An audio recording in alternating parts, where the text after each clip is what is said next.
तो भाई लोग तुमको ये जानकर यकीन नहीं होगा, पर तुम्हारे भाई ने अभी तक Spiderman into the Spider Verse नहीं देखी थी।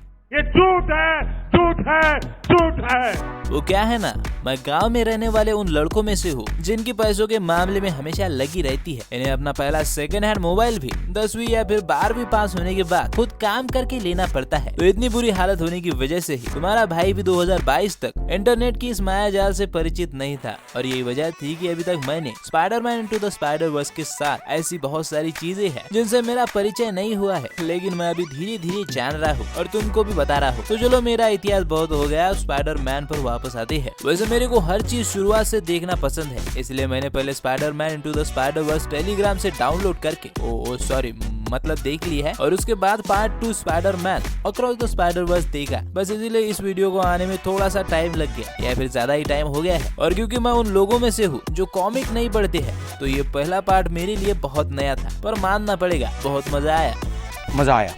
और मैं ये जो मजा है हिंदुस्तान के हर व्यक्ति को देना चाहता हूँ। और मैं भी साला क्या बात कर रहा हूँ, फिल्मी दुनिया में एक स्पाइडरमैन ही तो है जिसकी हर चीज अपने को मजा देती है। तो पार्ट 2 कैसा था ये जानने से पहले मैं पार्ट 1 के बारे में थोड़ी सी बात करना चाहूंगा। फर्स्ट ऑफ ऑल तो मैंने ये कभी सोचा ही नहीं था कि एक एनिमेटेड फिल्म भी मेरे को इतना मजा दे सकती है। और दूसरी बात, इलेक्ट्रो तेरा सपना सच हो गया यार। माइल्स एक ब्लैक स्पाइडरमैन है, एनिमेटेड ही सही, पर मार्वल और सोनी ने तेरी सुन ली। तो अपना माइल्स पीटर पार्कर वाले स्पाइडरमैन से बिल्कुल ही अलग है। नहीं, मैं कलर्स की बात नहीं कर रहा हूँ, बल्कि पावर्स की बात कर रहा हूँ। ये पीटर से ज्यादा पावरफुल है, शायद ये इनविजिबल हो सकता है, और इसके पास इलेक्ट्रिसिटी भी है।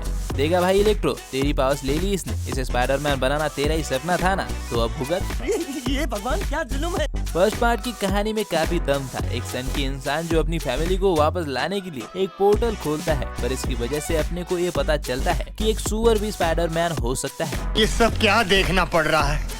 अच्छा है मैं अंधा हूँ।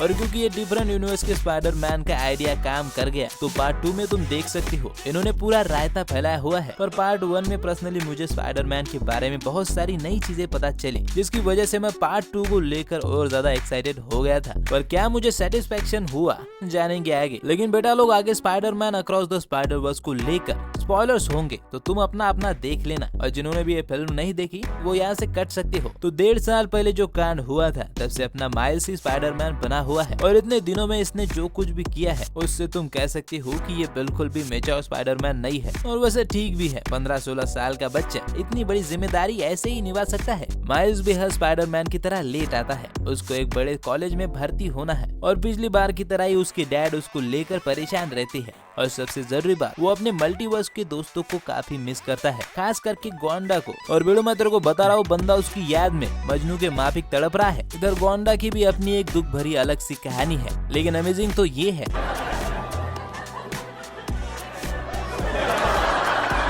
अबे ये नहीं, ये एक स्पाइडर वर्स जहाँ पर भिन्न भिन्न प्रकार के स्पाइडरमैन एंड वुमन रहते हैं, लेकिन ये यहाँ इकट्ठा होके करती क्या है?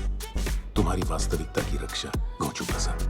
दरअसल ये मूवी का सबसे मजेदार पहलू है, या फिर तुम कह सकते हैं कि सारी मूवी इसी पे बेस है। तो मल्टीवर्स की सिक्योरिटी के लिए इलाइट स्ट्राइक नाम की एक फोर्स है, जिसका बॉस मेगलो हेरा है, जो कि स्पाइडरमैन कम और ब्लैक पैंथर ज्यादा लगता है। तो फाइनली अब सवाल आता है कि मूवी कैसी है। और भाई लोग, मेरे को ये मूवी एकदम झकास लगी। पहले जब मैंने ट्रेलर और इसके 1959 करोड़ प्रोमो देखे थे, तो मेरे को लगा था कि स्पाइडरवर्स के नाम पर बसड़ होने वाली है, जिसमें बिना सेंस की कई सारी चीजें दिखाई जाएगी, जैसे कि कई सारे कैरेक्टर जिनका कोई सेंस ही नहीं बनता। लेकिन नहीं, मूवी अपने इमोशनल टोन को पकड़ कर चलती है, और हर कैरेक्टर की एक अपनी लॉजिकल स्टोरी है। ऐसे ऐसे सस्पेंस खुलते हैं जो दिमाग हिला देते हैं, जैसे कि पीटर का मरना और माइल्स का नया स्पाइडरमैन बनना कभी होना ही नहीं था, या फिर माइल्स का ही एक और वेरिएंट उसके अंकल एरन की जगह प्रॉवलर बनेगा, वो भी वो वाला वेरिएंट जिसके वर्स की मकड़ी ने माइल्स को काटा था। यानी कि यहाँ पर ये दिखाने की कोशिश की जा रही कि अगर वो मकड़ी माइल्स को नहीं काटती या फिर माइल्स के यूनिवर्स में नहीं आती, तो वो उस वाले माइल्स को काटती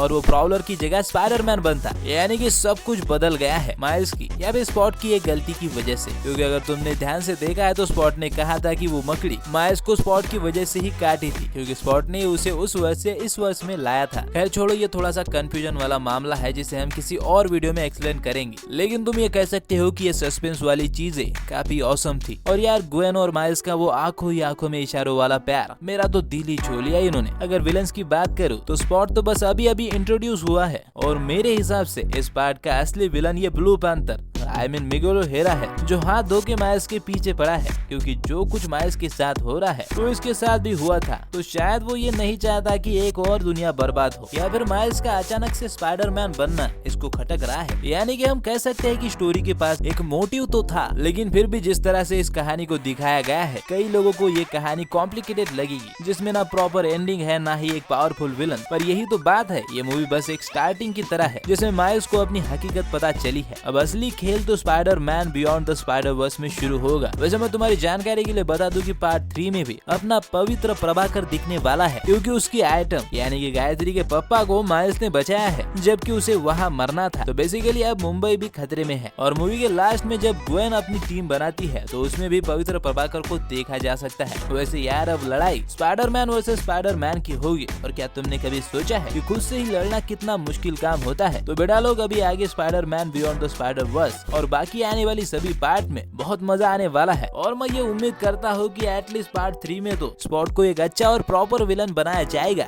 वैसे तुमको अपना पवित्र प्रभाकर कैसा लगा, मुझे कमेंट में जरूर बताना। मुझे तो भाई इसके बाल बहुत अच्छे लगे। तो स्पाइडरमैन की आज की इस वीडियो में बस इतना ही। तुमको अगर वीडियो अच्छा लगा हो तो लाइक और शेयर जरूर करना। चैनल पर अगर नए हो तो चैनल को सब्सक्राइब कर दो। साथ ही में अपने देसी सुपर हीरोज पर भी हमने बात की है, वो वाली वीडियो तुमको ऊपर मिल जाएगी, उसको भी जरूर देख लेना। तो फिर मैं चलता हूँ, हम मिलेंगे अगली वीडियो में, तब तक आप फिल्में देखो।